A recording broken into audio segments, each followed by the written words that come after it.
Hello and welcome to the Weekly Song Podcast, episode 166. This is season 18 of the podcast. This is Roger, and this is Declan. Hello, Declan. Hello! How are you? I'm good. I'm very good. Yeah. We are back with our sixth episode, and for those of you who don't know what we do on the show, let me clue you in. Here we go with the cluing in. We write Get ready for your first clue. You have to put these all together at the end of the show. No, I'm just kidding. I'll give it to you all in one go. So what we do is Declan and I, we each write a song in the space of a week, and we bring them to this show, and we talk about how we wrote them, and we say nice things about each other's songs, and we get into the chords and the lyrics, and how you get from a blank sheet of paper to a fully produced demo. Anyway. Enough of that. How was your writing week for the song we're talking about this week, Declan? It was very last minute. Did not get a good idea in time. But I do have a song. It is what 'tis. That's all I can say. How about yourself? How did you find writing for week 6? It was very piecemeal. It was like, get into a little bit later in detail, but it was like, come up with one part, and then, okay, that's a cool part, and then find some time a little later in the week to flesh that out a little bit more, and then the weekend was spent just adding lyrics and kind of finishing relatively last minute from what I remember, so, yeah. So essentially what you've got here is one of us who has actually done the homework and actually worked on the project throughout the week, and one of us who realised that class starts in 5 minutes and desperately had to rush everything just in the break before lesson starts. It happens, but It does. But the great thing is, 2 songs in a week. I mean, that is the icing on the pudding. Indeed. It's That's 2 more not a songs than we had before. That's not a saying, but anyway. Okay, so we're going to listen to your song first this week, Declan. Tell us, what's it called? So this song is called, I think it's called Kept Me Wrong. Let me just double check that because I definitely remember. To be fair, behind the curtain, listeners, you already know this. This episode is a little delayed, so we're sorry about that. But so this is a song from a couple weeks back. Anyway, so yeah. It is definitely called Kept Me Wrong, and it goes like this. I haven't got the words, I need more time. Everything that I've heard, and yet I've no lines. I think I'm losing track of myself. Would this be easier were I someone else? I never wanted what I couldn't have. I only needed what I already had. I have been coping all so very long. I kept it right, so why has it kept me wrong? I'm lost now every day. I need a guide to tell me to run away and when to hide. I think I'm losing track. I said before, if I fold a single step, I won't take more. I never wanted what I couldn't have. I only needed what I already had. I have been coping oh so very long. I kept it right, so why has it kept me wrong? I see in the shape of myself the emptiness fortune was dealt. I see in the things I have kept it's a past that I can't let go of yet. I never wanted what I couldn't have. I only needed what I already had.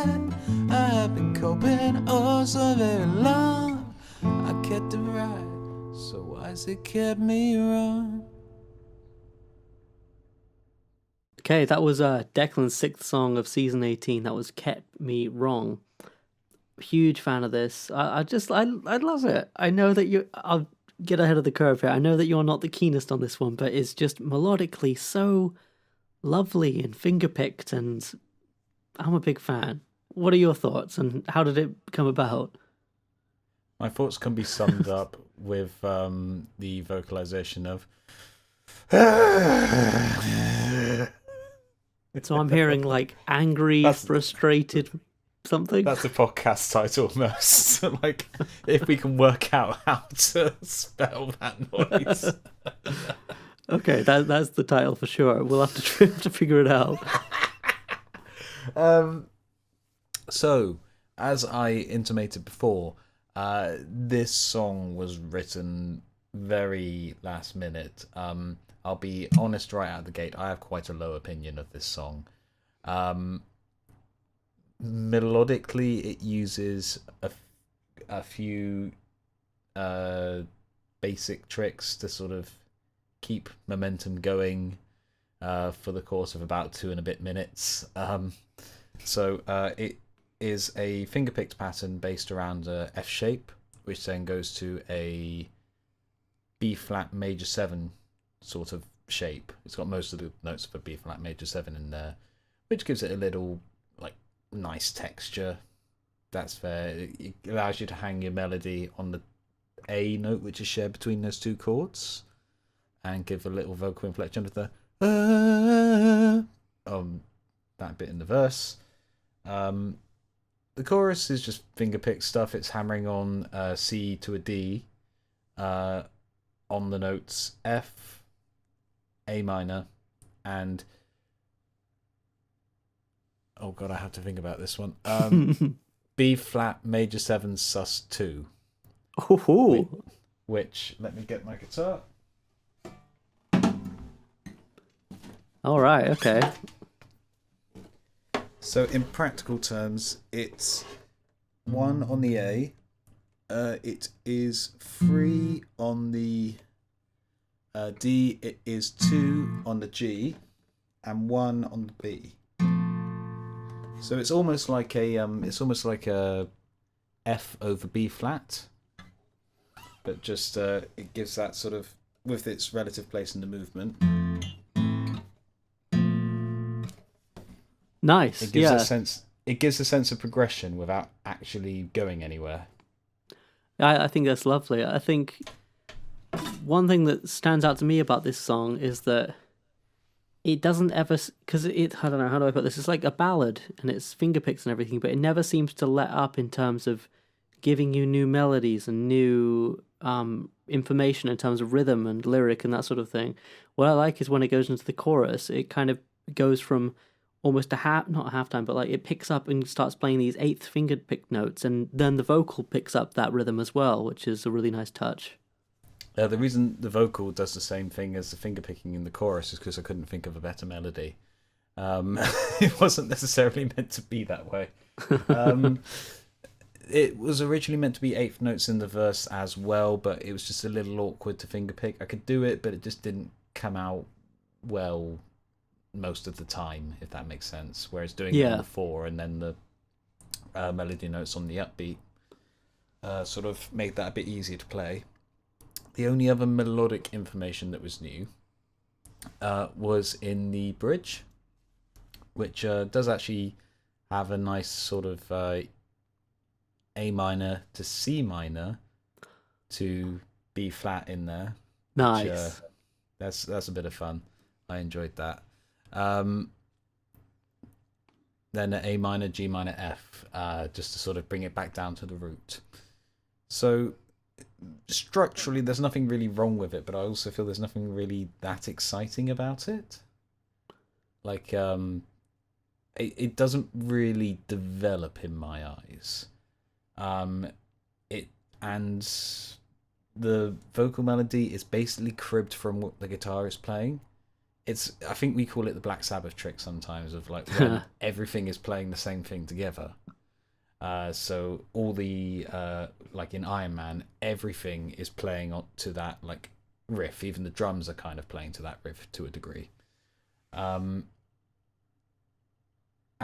I think you need a stronger voice than mine to pull that off, or a voice that's got a very particular character.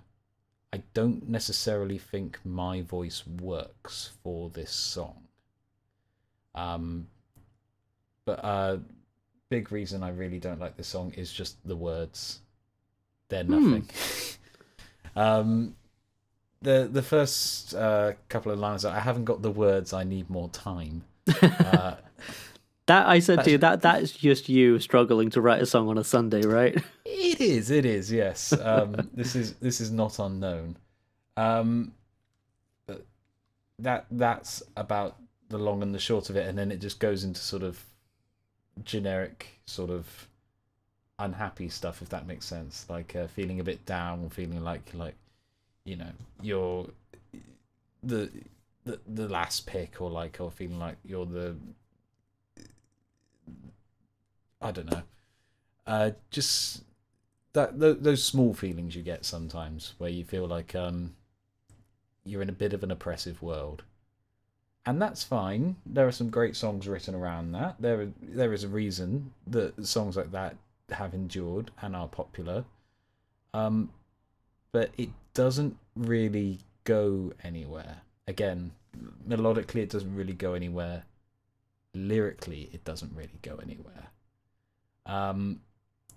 You and I both like writing songs where we can, where there is some development over time, where even if it's not within the story of the song, or even if the lyrics don't change, then the music will change, or something like that. Or we like twisting choruses, so they've got most of the same words, but a few are changed to impact differently. This song has none of that. It's just like, okay, I tried my best, didn't work. That's it. That's the song. I mean, when you put it like that, I can see why it's not that favoured by you, in that it, because we like to kind of, like you say, when we can, write a song that starts here and maybe ends up at the end in a different place, like say musically, lyrically, or something, or there's been some kind of character arc or musical arc.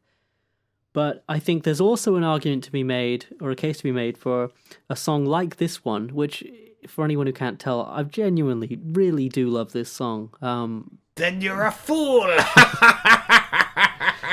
Well, I mean, I do, I really like it. And I think there's a case to be made for a song that just is like a little snapshot. So, like, like I think he says something like, you're trying your best, but it didn't work out, and like it doesn't really go anywhere. But that feeling is like that, isn't it? It's like, oh, for fuck's sake, I'm stuck in this feeling, and there. But I also think that's not really something that the way I sing and the way I perform and the way my voice sounds, I'm not convinced that's something that this is best for. Like, it's hardly a lively voice, shall we say, but it is used to giving a bit more energy and giving a bit more character to certain readings of lines. It is used to sort of being used to a bit more volume, to sort of project emotionally, whether into a room or into the microphone. This kind of low energy, it's not a crooner song, but it's that sort of mumblefolky kind of sad boy with his guitar kind of thing. I don't necessarily think that's a strong suit for me personally. Like, I think if you had a really talented singer, they might be able to get something special out of the bare bones. But you would need to be a talented singer, and that is, or like a singer with a particular voice which resonates nicely against like a guitar backing or something like that. And I just don't think that's quite my skill set. I hear you. I do. However, okay, and this is the last time I'm going to play Devil's Advocate, I swear to God, because I'm probably annoying. But I think it works great for your voice. And everybody, email in and tell Declan how great this song and performance is, because I really do think so. And I think some songs like this, particularly very reflective sounding songs like this, or emotional songs, they're usually best sung by the person who wrote them because there's a certain something, a certain delivery that only you can do. And it reminds me of the track that is the opening track on our Schnookums album, our collaborative album, Early Riser, because that's a very finger-picked, very close to the mic type of song, and that, in my opinion, is a really great song. See, I like Early Riser. That's why it's on the Schnookums album. But I think the thing with that one, why I'm okay with that, is that it does develop. It's got a few more interesting chord ideas in there. Being a recording, we were able to put a couple of things like the piano on there. We had you doing harmonies like across the room to get like a really unique, good quality. Oh yeah. Like for example, the chorus of this one, I end up singing, and I apologise for the balance in the audio, but like I end up singing for this one something like, I never wanted what I couldn't have, which around that sort of volume, which it that's not really there. Whereas with Early Risers, can I wait to, like, it feels like it's using more of my power range, as it were. Like, yeah. It moves more. It's got more of a dynamic shift to it. No, that makes sense. That does make sense. All I'll say is when it comes time for us to choose the tracks for our next album, I'm going to be really hounding you to try and get this on the album somehow. So if you sing it, maybe.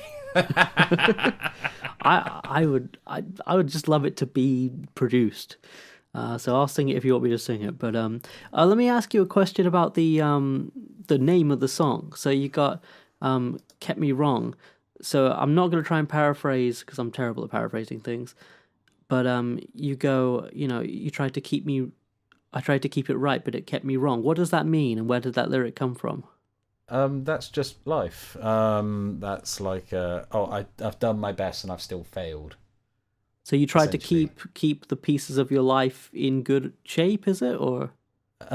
It's I don't know. It was just words I wrote very quickly. Let me just have a quick look and see. Oh, I have to refer to my notes. This is embarrassing. Well, sometimes it's not like some huge meaning behind something, but it sounds like there's a big meaning behind something. Like, It's kind of a weird chorus when I look at it, written down. Because the first two bits kind of feel hopeful in that I never needed what I couldn't have. So I never wanted what I couldn't have, I only needed what I already had. A bit of a weak rhyme, but that feels like more of a standard Declan lyric of like, yeah, it sucks, but it's fun to be in a sucky situation together. Wow, that is some introspection I'm doing right now. I've been coping for so very long. I've kept it right, so why has it kept me wrong? It's just life. It's just general decisions. It's just the things that go on. It rhymed. That could be a title. It rhymed. That makes sense. I mean, some lyrics are just like, it was the lyric that worked. It kind of reminds me. One thing I do like lyrically. Sorry, I've just spotted it here. Yeah. There's on the B flat section in the first verse. There's, I think I'm losing track of myself, which, bit of a generic line, but okay. But then I call back to it in verse 2. I think I'm losing track. I said before. It's like you're losing your memory too. That's the one bit I like in that song lyrically. That's the one bit I would keep. It's going to be a short song if you only keep that part, though. Oh, I just think it's structurally very funny. Oh, that's really cool. One other question about the bridge. You said you go to some non-diatonic chords there, which make for a really nice tonal shift. I'm always curious about this. When you decided to go for a non-diatonic chord there, did you already have something in place that was diatonic, and then you thought, oh, I'm going to be a bit clever here and put something non-diatonic in, or was it just kind of like how do you come to that decision to put something that doesn't ordinarily fit? It's just searching for the right chord, what sounds right. Like, yeah. I'm sure you and I have had situations where you run a chord sequence through and you put a different chord at the end of it each time, and you never seem to quite get there. The only non-diatonic chord really is that C minor, which is a minor fifth. but I knew that melody had to go do, which is a C to an E flat to a D. Apologies. So it was trying to find every chord that had a C minor in it that would kind of reasonably fit. And I'm glad I didn't get to the point where I'm sure you and I have done, where like you run through all the standard chords that have a certain note, and it's like, right, okay, time to break out the jazz chords. Here we go. Yeah. Let's get some suspensions going on. Let's augment notes. Let's replace them. Let's diminish them. Yeah, I definitely have been there a lot of times.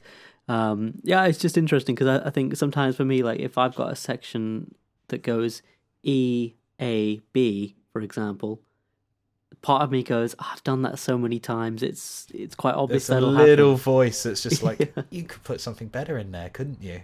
Yeah, what about E, F sharp minor B, or E, A, B minor? Because then you've got the fifth minor. Yeah, you want to be clever Like, sometimes. can you hold a note through that? No, I can't. Weird voice in my brain. How dare you?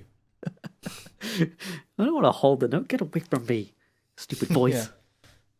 Yeah. Who gave you permission to speak? You did. Oh. I'm always like this when I'm songwriting. I've always got a little hand up here. He's always saying stuff. If any of the audio listeners want to see us try and do like puppet shows for a second. And if I don't use the diminished chord, he pecks me in the head. He's very rude. He's very rude. That's about as much as I can think to say on this one. I will just highlight that my not liking it is more of a personal thing with relation to the knowledge of my technical abilities, more than anything else. Like, I'm annoyed that this is a Declan song, if that makes sense. That does make sense. However, I absolutely love it. And if it getting on a Schnookums album means a different vocalist, I will happily be that different vocalist if you want me to be. Fantastic. I would love that. However, can we see if Adele's free? See if she can work her magic on it? Yeah, Adele would be really good at that. Actually. Get a little feature. Yeah, absolutely. Yeah, let's email Adele. So, moving on, let's listen to your song, Roger. So, what have you presented for us this week? Would you care to explain what we have here? Come up to the front and show the class. Don't be shy. And this song is called Out of the Fire, and it started with a lyric, and it goes like this.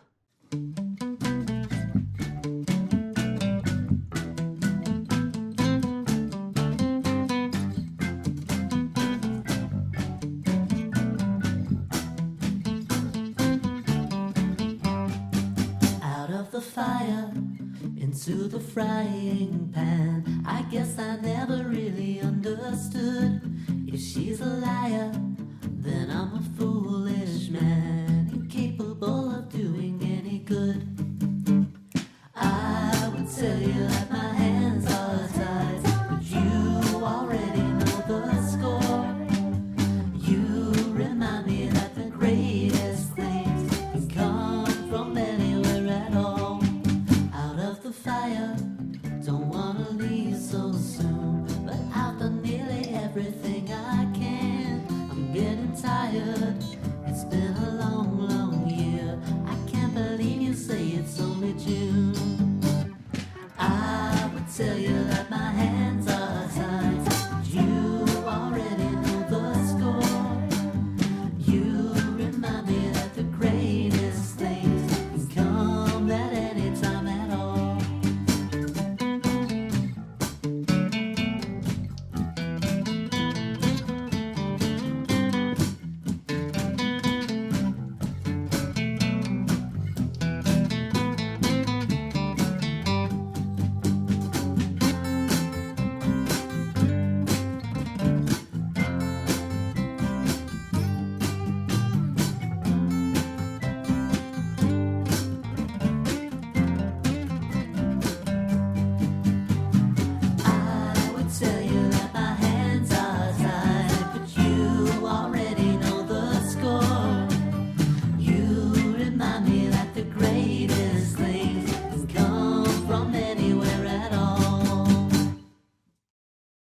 So that was Roger's sixth song, Out of the Fire, and I must say, I had to get out of the fire and dance to that one. No, that was terrible.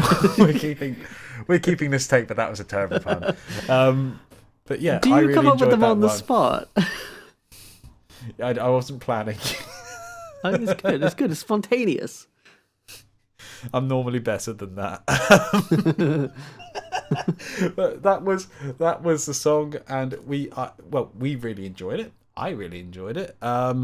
So Roger, where does it come from? What have you done here? What have you made? What have you done here? What have you done? So I mean, I said before the lyric came first, the out of the fire into the frying pan, but that was a lie. It was a dirty lie.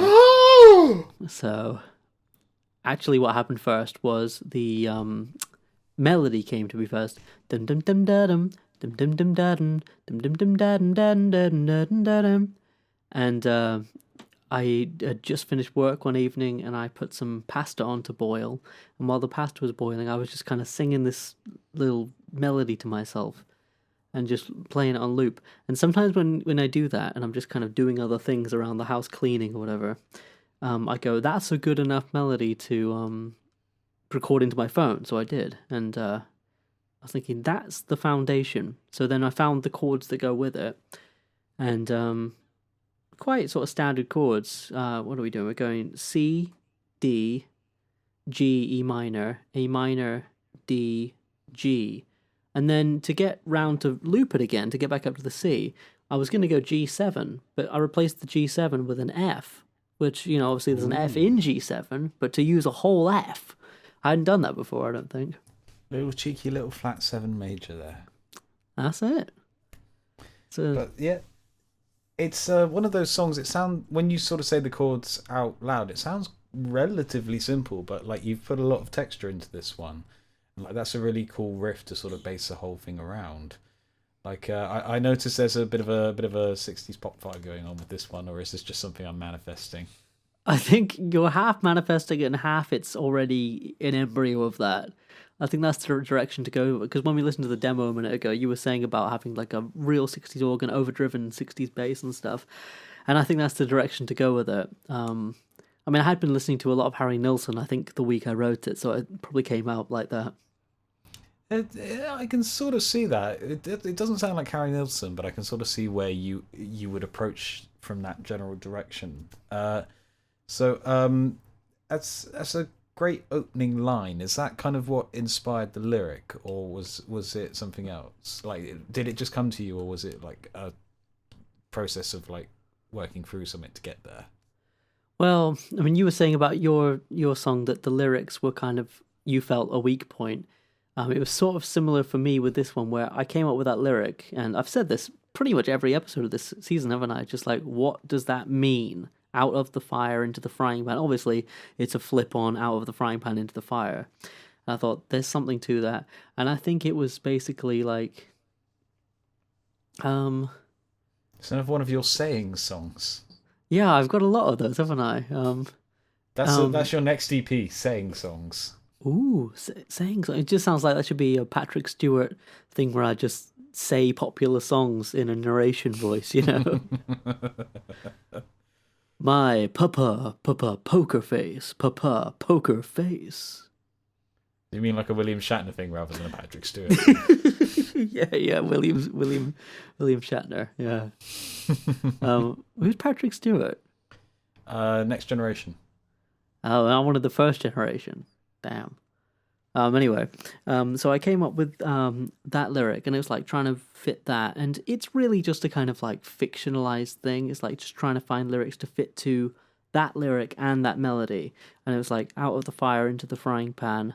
I guess I never really understood. That doesn't really mean anything. It just kind of rhymes quite well. And then if she's a liar, which rhymes with for the keen-eared amongst you, out of the fire. And if she's a liar, then I'm a foolish man, incapable of doing any good. So it just kind of paints a bit of a vague picture of like, I guess he must have had a breakup or something like that, which I haven't, but it just kind of, I don't know. It's a vague lyric which kind of rhymes and sounds good. So no real depth. Confirmed, Roger hasn't had a breakup, therefore Roger not singing. I'm joking, of course. But I like the internal rhyming on that one there. Like, Thank you. It's not something here too often, but like you've managed to make all of the key syllables like rhyme again, as opposed to just the end ones. Again, conscious choice, or is that just like the way it sort of most naturally seemed to go? I think I've gotten into a bit of a good habit over the past couple of years of, because I listen to a lot of rap as well, as you know, and I think because there's a lot of internal rhymes and syllable play, and like that's kind of a huge thing in hip hop.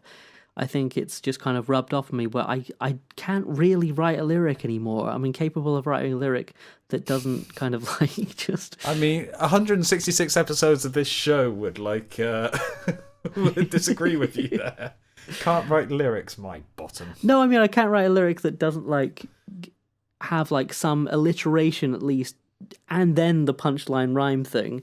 I mean, I guess I have. I mean, I'm sure someone will find one or something. But anyway, I just like them. I like those internal rhyme things, and it kind of adds a bit more rhythm, you know. If da da da da da da ba da ba da, and it's just kind of like, it's as well as the chords, it's something else that pulls you along, pulls the listener along, and it provides a bit more interest, I suppose. In a practical sense, it's also much easier to sort of remember words to sing them live that way. Like a lot of, I'm terrible for remembering my lyrics, but if I know that like of the if there are like 6 rhyming syllables and I know 5 of them, I can probably guess by context what the missing word is. Yeah, exactly. And I think that is actually a thing with writing too. I don't know if you have this where, because I know that the last lines of A and B need to rhyme, of lines A and B need to rhyme, and then the middle rhymes too, then sometimes it is just a case of like incapable, like 1, 2, 3, 4. I know that there needs to be a 4-syllable there, so I know that there needs to be a 4-syllable on the next one. So what I'm saying is like it makes lyric writing easier in a sense, because you go, it's just filling in the gaps of like what needs to kind of fill up the lines. It's easier and harder sometimes, isn't it? Because I've had the thing where like you write line 1, it suggests something. You know what the conclusion is going to be for line 2. You know how it's probably going to end. Like, for example, on this day. And it's just working out what the is to try and make it not sound incredibly clunky or forced or get it. Exactly. I mean, like, to really get granular with it, like lyric writing, and this one was a good example of this. I had the melody, I had the da da da da da da da da da da. So you have all the syllables already there, but they're like blank spaces, you know? So it's just a case of sitting with the guitar. Like I said, I had the chords, and you just kind of loop it round, and you go, out of the fire, into the frying pan, zero da da da da da da. And it's like you just say a thing, and then you say it again, and it's like zero da da da da da da. And you go, I guess that kind of sounds like I never really understood, and that does fit. So okay, that's the lyric. It's like, it's a weird way of doing it, but yeah, you just kind of got to get used to the fact that you are just going to sound just a wee bit funny for a few minutes as you try and like vocalize it out. absolutely, yeah. It's like kind of like I've said before, like, because I draw, like it's kind of like sketching with a pencil. You do lots of lines that are kind of vague and soft until you look and you go, okay, that looks like there's actually a line I could do with pen there. Does that make any sense? But that's how it feels. It does, yeah. You're sort of like feeling out the boundaries of where the lyrics lie. I suppose we've both had a little bit of more experience of this on this week, where we've sort of said we've written a few more just wholly fictitious songs. But it's that sort of, when you're not dealing with your own emotions, you're also trying to get like a narrative through line. And like a process like that does help in terms of like narrowing your avenues and trying to work out, okay, this is the way the song seems to be taking me. How do we navigate that one and make it interesting? Yeah. Which, yeah, was that something you found on this one? A good point. I mean, with this one, narratively, not so much. I think it was just kind of like a case of, because I think out of the two of us, I think you're more geared towards, okay, this has happened in verse 1 and 2, perhaps, so something needs to happen in verse 3 which kind of resolves or addresses something that happens, or there needs to be a change. Whereas broadly speaking, I think I'm more like, I want to paint a vague picture of what this emotion or situation is without maybe describing everything. Would you say that's fair? I think that's a fair generalization. Yes, I think it's that's definitely where we tend to fall into between the two of us. But obviously we do mix and match. We don't just write the same song every week. Destroy the evidence in editing. He's bad mouthing you. Quiet, you. So yeah, with verse 2, it's like out of the fire, don't want to leave so soon, but I've done nearly everything I can. I'm getting tired. It's been a long, long year. I can't believe you say it's only June. So again, not really saying much descriptively, but it rhymes and it has some of those internal rhymes. And it starts with out of the fire again, which I think kind of followed on from the chorus, because the chorus ends in like, you remind me that the greatest things can come from anywhere at all. And then it kind of goes like out of the fire. It's kind of implied in my head, at least. But it's kind of also a nice narrative link between the two verses that you end up in different spaces. And it was also quite a nice wham line, like it's been a year. I can't believe you only say it's June or something like that. Yeah, that was one where everyone at the moment, it seems like in my life, I can't go one day without someone saying like, "Oh my goodness, where did the first 4 months go?" It's like, stop saying that. You're manifesting it even more. I mean, like, it'll be a bit October before we know it. That's like one element of like the song, I suppose, is true. Like a kernel of truth is like, it does feel like it should be December by now. Like nothing crazy's happened really. I mean, I suppose in a way, but anyway, like sometimes you have such a packed year, you go, oh my god, I'm exhausted. It's only June. It's not only June right now. It is what, April. So, but that doesn't rhyme with the previous lyric. So that's the thing we've said before on the show. Like sometimes you've got to fictionalize things, haven't you? Indeed. And you'll be penalised 1 songwriting point for using the wrong month and not coming up with a different rhyme. How dare you? Oh, and yes, I am keeping score. I'm on 10 million, and you're on 46. I mean, nothing rhymes with April. Sorry, 45. Oh, okay. Fair enough. What rhymes with April, though? Grapepril? Fateful? Oh, with artistic license, I suppose. Yeah. You'd only be docked half a point for that one. Yeah, I mean, I will admit, actually, when I'm writing songs, I'm actually a bit ashamed to admit this, but here we go. This is AA or something. I'm very ashamed to say that sometimes I use rhymezone.com or a rhyming dictionary or thesaurus.com. It's a tool. It's there to be used. Yeah. Like, it's probably better than me going, like, what rhymes with day, away, say, pray. Those are the only words that rhyme with way. They're limited.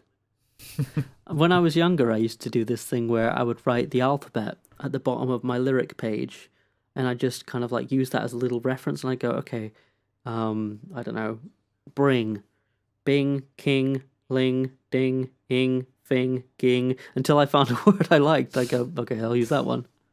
I mean, that's a way to break a stalemate, isn't it? It is, yeah. But I think the only other thing I really wanted to say about the song was that, I said in the chord progression I used an F to rise back up to the C. And obviously the F is the non-diatonic chord in that sequence.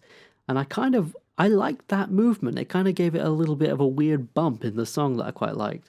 So I thought when I get to the chorus, I don't know what the chorus is yet, but I'm going to try and incorporate the F major into the song, which is in G. So it's just a simple loop that goes around, and it goes F, C, G, D. And it just goes round and round like that until it gets back into the verse. But starting on the non-diatonic chord just kind of gives it a bit of a weird oomph in the chorus, I think. But that links up quite nicely, like having those 4 chords go around that way, because you've got your dominant to tonic flattened below what they should be, dominant to tonic again, but then your D and your F, like it's that very 70s, like major third, not major third,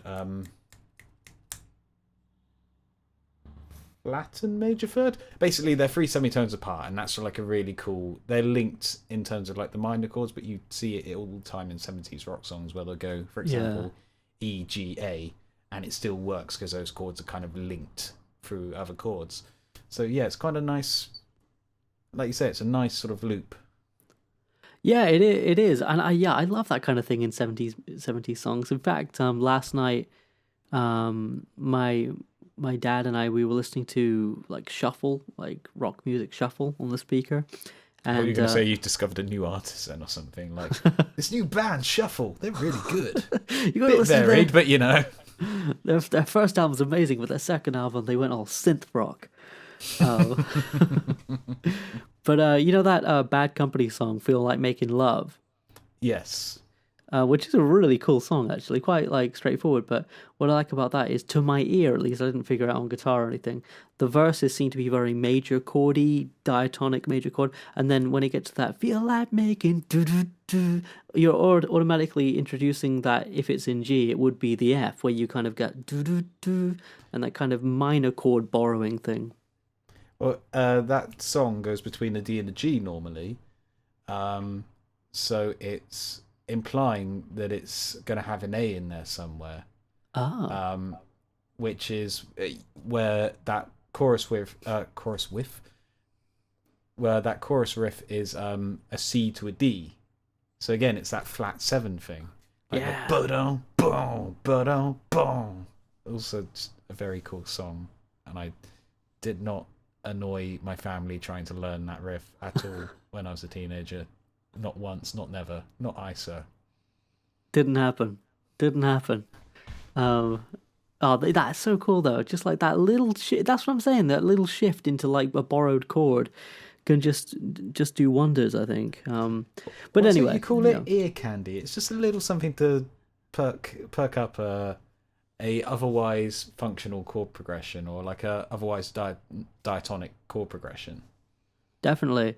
I think the first time I ever heard the term ear candy was at college. We had a lecturer who, one of the other students was mixing a track that they were making, a really great dubstep track. And there was this like one chord or one sound in there. And it was a real ear candy, ear catching thing.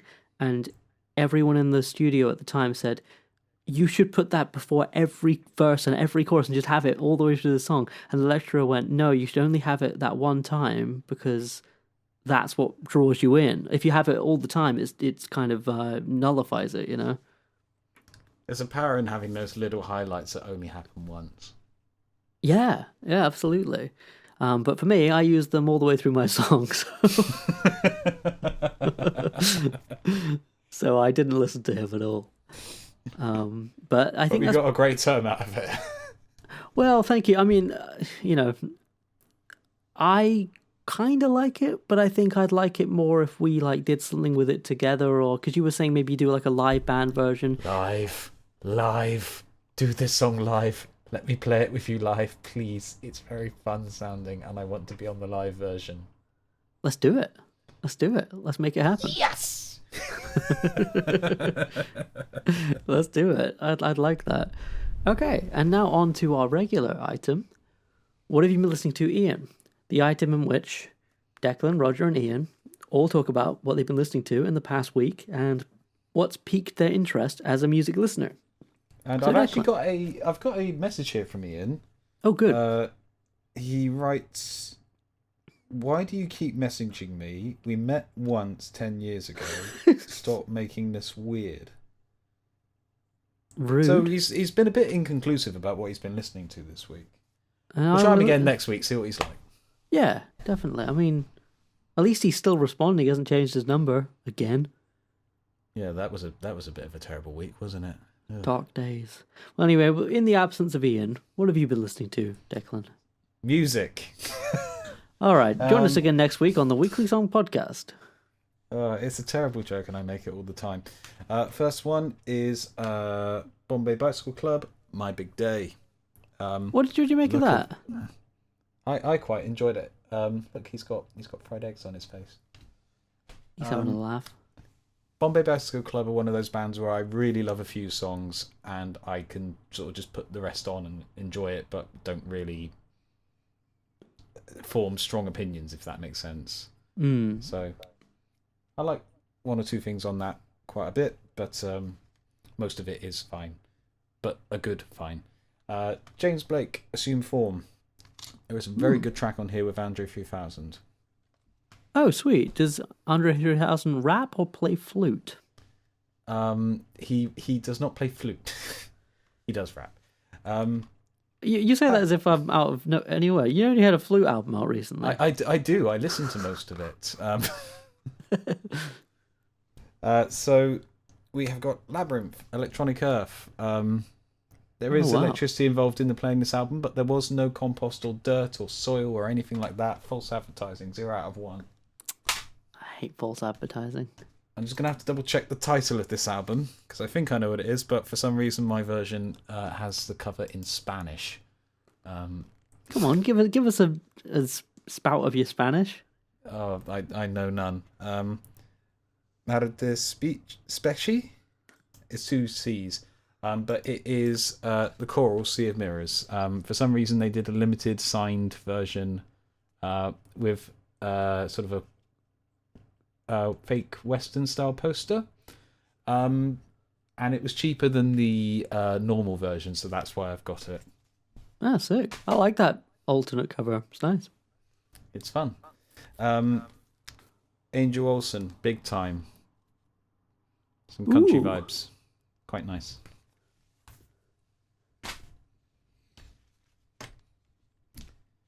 Corinne Bailey Rae, Black Rainbows. Oh, that was kind of a comeback album, wasn't it? Yeah, you would not think this is the same person who did Go Put Your Records On. But yeah, there's some great stuff on this one. Erasure I quite liked, and New York Transit Queen as well. So what's the change in style then? Like you said, it's not kind of what you'd expect. Bit more rock, bit more... Like, there's a bit more of a very tone, but like it feels very much like... I'm trying to think of the best way to say it. There's a lot more guitars, there's a lot more use of weird studio effects. It still has a couple of pop moments, but it's like it's not like an old style pop record for her. Give it a listen, I think you might like it. Oh, sick. Okay, I will. Sounds good. Cathode Ray Tube, Super Cassette. This is not the album I was supposed to have. Oh, really? I ordered a CD from their Bandcamp and they sent me the wrong one. But I've got the download of the one I wanted, so I've got that. So that's fun. So you kind of got 2 albums for the price of 1 then? I know. Don't tell them. McKinley Dixon, Beloved, Paradise, Jazz. That's quite good. Listen to the tracks Run, Run, Run and Beloved Paradise Jazz, if you want to get a feel for that. Nice. Soccer Mommy, Sometimes Forever. Sweet. That's quite good. I enjoyed it. No strong feelings. No strong feelings one way or the other. Avril Lavigne, Let It Go, because I never listened to this in the past. Which is there's a big black hole where my heart used to be. No, sorry. Just where there's a certain era of music which just vanished into it. This is one of the albums that did. Singles are strong, and I generally enjoyed the rest of it. But like again, that is definitely it's a singles album. Game. Yeah. My sister and I were big Avril Lavigne fans at one point, and we actually saw her live, and that album's got a special place in my heart, but mostly the singles in my heart. There are some albums where even if you like them, you know it's a singles game. Yeah. Lower Than Atlantis, Safe in Sound. I bought this because I quite liked the first track, Had Enough, and the rest of the album is fine, but Had Enough is the standout. You could say you had enough after track 1. Sorry. Laura Morrow, People Talk, sort of a country-tinged album from last year, which I quite enjoyed. The song Hustle has been one that I've played quite a bit. Listen to that song, I really enjoy it. H-U-S-T-L-E, you gotta hustle, baby, just like me. Sorry. I think I've heard that. That's been on the radio a little bit, I think. I've played it in the car while she's been in there. That's it, Radio Declan. I knew it Radio from somewhere. Declan. Coming to you live, Radio Declan, Declan.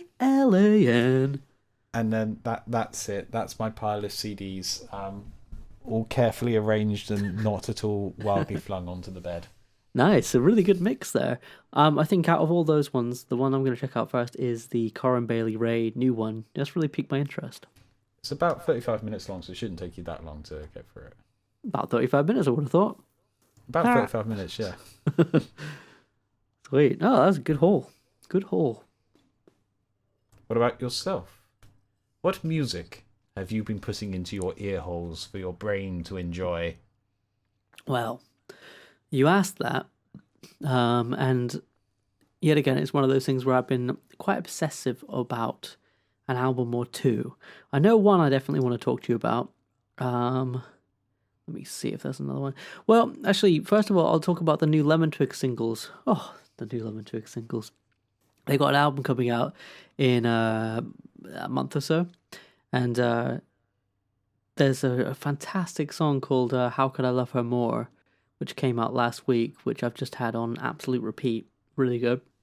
But they're one of those bands where they constantly set the bar higher and higher and higher. And again, one of those bands where you just kind of listen to them and you go like, it's either going to spur you on to keep improving as a writer, or it's just going to put you off forever, you know? Yeah, when you find artists like that for yourself, it's a double-edged sword. Yeah, absolutely. But I just think they're so inspiring. They're very kind of Beatles, Beach Boys. They're really leaning into the 60s thing this time around. So that, but obviously the album's not out yet, so I don't really have too many deep thoughts on that. But I've also been listening to a 1980, actually, let me just check the year of this. It's a Todd Rundgren album called Nearly Human. And I think it's 89, yeah. So a lot of the Todd Rundgren albums I've listened to have been the 70s ones, you know, like Something Anything with the big singles I Saw the Light and that sort of thing. And I've been venturing into the 80s stuff, which is actually really good. This Nearly Human album has some of his best songwriting on it. And it sounds like a lot of it was written at the piano or the keyboard, but then it's produced in a very 80s way. So if you're not a fan of 80s production, which I'm not really, with the synths and the FM synths and the do-do-do-do-do, then you might not be a fan of it. But if you can see through the production, I think it's really, really good, songwriting-wise particularly.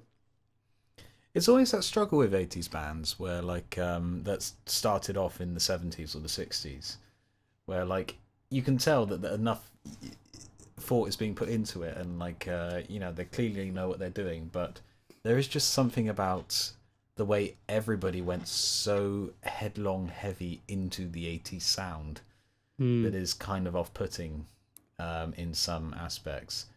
By the end of the 80s, you tend to get a lot of bands like finding that balance a bit more. So is that the case with Todd Rundgren, like compared to like his other 80s stuff?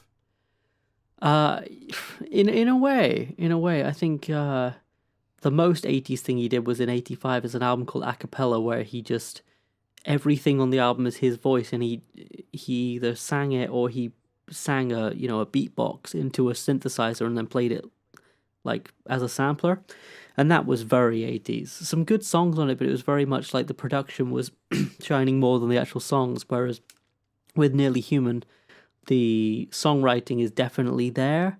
But I know exactly what you mean. It's like sometimes great 60s or 70s bands, like it's almost like they thought, well, the technology's evolving, so in order for us to keep evolving, we'll keep writing good, but we'll lean into that technology. Whereas that technology just colors everything so much, you know. It's a very heavy sort of sound to go for. If you go for it all the way, it's just going to sound like itself, essentially. Like, it's definitely that decade more than any, particularly, I think, has a sonic signature all of its own, just due to the technology that was created to sort of produce popular music.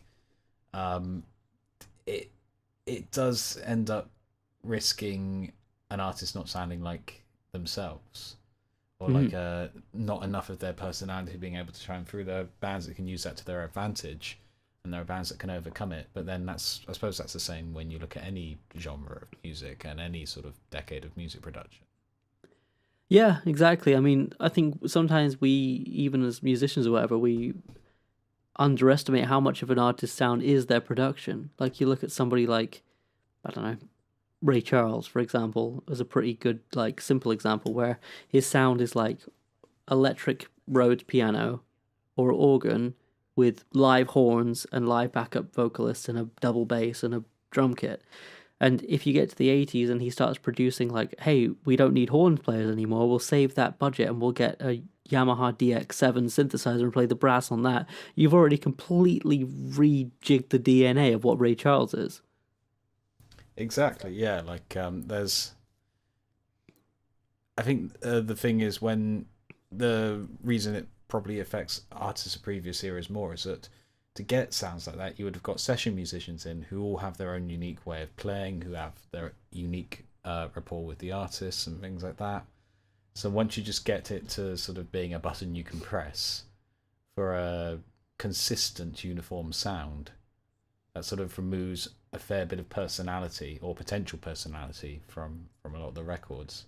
It takes a sort of skillful producer and skillful musicians to kind of either circumvent or embrace that. Definitely. But then even like with great musicians like Todd Rundgren and like Frank Zappa, he did a lot of stuff with this thing called the synclavier in the late 80s, where he was able to realize his orchestral compositions with this one shitty sounding keyboard.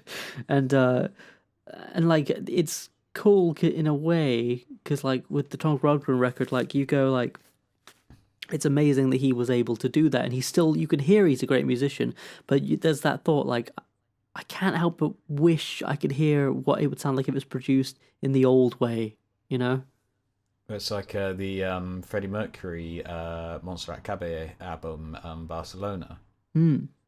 Like, that was recorded with a synth orchestra, and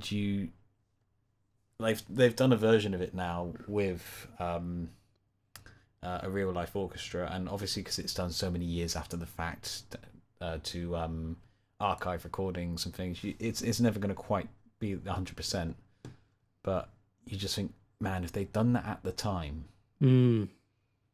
like particularly because obviously Montserrat Caballé is a opera singer, like you get her performing behind like a real orchestra or something, and then you have like the greatest pop rock singer in the world next to her, like who's used to just projecting anyway to whoever, and you just wonder how that would have changed that record, because I love the Barcelona record, but there is a little shadowy part of my mind that wonders what it would have sounded like had they gone for an orchestra at the time. Yeah, because it probably would have changed the whole performance too. I guess that's what you're saying, really, is it like, if they had the orchestra and they recorded particularly live in one session, the energy would have been amazing. Absolutely, yeah. Yeah, I'm just sad I'm not living in this parallel reality now. It's like one of those questions as well, like, you think like, oh, if the Beatles had gotten back together in the 80s and John Lennon had lived through the 80s, what if they'd made another record? And would that have been a good thing, or would they have suffered from the 80s syndrome as well? The one that sort of is always going to cause me to think is Elton John was not the first choice to do the music for The Lion King. The first choice was Benny and Bjorn from ABBA. Now, I love Elton John, and The Lion King is one of my favourite movies of all time. Yes, I am a child. But I can't help but wonder what the ABBA version of The Lion King would sound like. We are living in the wrong universe. I want to hear that too. Man, they're great. Oh. Knowing me, knowing Scar, look out, Mufasa. Okay, it's now your life's work to write that musical, okay? Oh, let's give it some time. No, you gotta start now, because it's gonna take you a while. Hakuna Matata, here we go again. My. You've thought about this before, I can tell. So that's it for this episode of the Weekly Song Podcast. Thank you very much for listening. If you've got any thoughts about anything we've discussed in this episode, if you've written a song that you'd like to send in to us, if you just fancy typing words into the internet, then why not write to us at weeklysongpodcast@gmail.com. You can find the Weekly Song Podcast on Instagram, on Facebook. We have a Facebook page. We have one of those. Aren't we doing well? If you've just been listening to the audio version of the podcast throughout this season, we now have a video version on YouTube. Just search the Weekly Song Podcast, and you can see what we look like and see all the silly things that we've been doing on camera. Roger and I have a band together called Schnookums. SCHNOOKUMS. I'm doing that a bit slower because I have to edit that every single time, and I'm a bit tired of having to go SCH. Nailed it. Yeah. But yeah, you can find that on all the fun places where you normally find music. Give it a listen. We have fun, as you can tell from us discussing it earlier in the podcast. Roger, whereabouts is your music in this weird space that we call the interwebs? Well, it is. I could play an old prospector like this. Anyway, it is the usual places: Bandcamp, Spotify, Apple Music, Deezer, Tidal, YouTube. Did I say Bandcamp? Still Bandcamp. Bandcamp twice because it's the best one. Bandcamp. It is the best one, really. But yeah, there, and also Instagram at Roger Heathers. And do check out our album Attaboy, as Declan mentioned. That's our band Schnookums, SCHNOOKUMS. And you can listen to our album there. I write a weekly blog, which actually I missed last week. So for anyone who reads it, I'm sorry about that, but it'll be out next week. And that's pretty much it. How about yourself, Declan? Where can people find you and your plethora of released music? You can find me behind you. No, you can't. That'd be really weird. I'm not behind you. So you can find my album and couple of EPs by searching Declan Kitchener into your preferred music streaming service. Also Bandcamp if you feel like paying money. I don't blame you if you don't. You can also find me on YouTube. There's a few video covers of things on there from a couple of years ago now. I do not have a Substack. I do not write a thoughtful note every week displaying part of my writing process because I'm a terrible person. I've decided just to own the fact now. Yeah, that's about it for me, really. Yeah, thank you very much for listening this week. We'll see you again with the final songwriting episode of the season, which normally we would be saying how terrified we are to do the writing, but because we're recording 1 week in advance now, we've actually done it. We've both got songs. We both know we finished. We're confident. We got 2 fantastic. No, I'm joking. I can't remember what my song is like, but I haven't heard yours song. yet. It's deleted itself. No. That'll teach you to store your songs on your mobile phone. Yes, it will. Yeah, well, yeah, so we got a 7th song, and then we're going to do an 8th episode for those of you who are interested in 8th editions of things, where we're going to discuss, what we said, 5 albums that changed our lives or something. 5 albums that we kind of think impacted our songwriting and what we appreciate about them, and also just they'll probably be good albums, most likely. I'm wondering if I can fit a deliberately bad album onto my list, just as a warning of what not to do. Yeah, like the Shags or something. I've never actually listened to that album. I don't really intend to. It's worth it in a way. That's my review of it. Anyway, we're rambling. Ta-ra, everyone. The Shags is going to be numbers 1 to 5 on Roger's list. Oh my gosh. Oh dear. Ta-ra. Ta-ra.